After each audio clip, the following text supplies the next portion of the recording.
এটা মোটামুটি কনফার্ম যে সিলিন্ডার থেকে আগুনটা লেগেছে। দুইটা টিম মিলে এখন হচ্ছে দেখা গেছে ওরা ভিতরে ঢুকে চেষ্টা করছে আর কি আগুনটা নিয়ন্ত্রণে আনার জন্য। এখন কাইন্ড অফ নিউট্রালাইজ হয়ে গেছে, তো আশা করা যায় যে কোনো ক্ষয়ক্ষতি হয়নি। কারেন্টের ট্রান্সফরমার বা অন্যান্য যে তারগুলো রয়েছে এখানে ধরে পুরো পুরো হলটা কাইন্ড অফ অ্যাট রিস্কে ছিল আর কি। তো পরবর্তীতে হলো তৎক্ষণাৎ আমি ফোনটা বের করে ট্রিপল লাইনে ফোন দিই। ওইখান থেকে আমার কানেক্ট করা হয় হচ্ছে যত সম্ভব শাহবাগের ফায়ার সার্ভিস স্টেশনের সাথে। তো ওই মুহূর্তে ওনাকে ডিরেকশন দিয়ে যখন আমি এদিক থেকে নিয়ে আসাই, তার আগে ঠিক হয়তো বা ইউনিভার্সিটি প্রশাসনের পক্ষ থেকে একটা টিম আসে।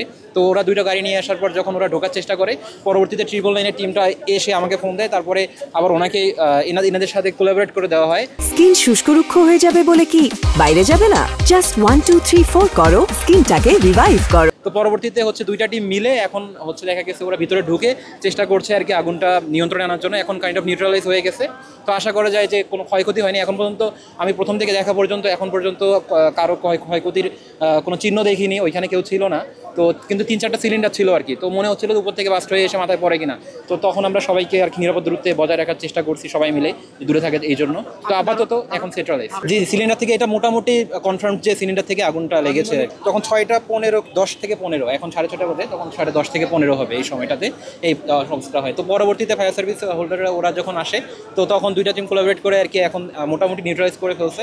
আশা করা যায় যে কোনো ক্ষয়ক্ষতি হয়নি, শুধু সিলিন্ডারাইজড এবং ওই বিজয় একাত্তর হলের যে এক্সটেনশনটা ওইটাই হয়তো বা কিছুটা 50% ক্ষতিগ্রস্ত হয়ে গেছে।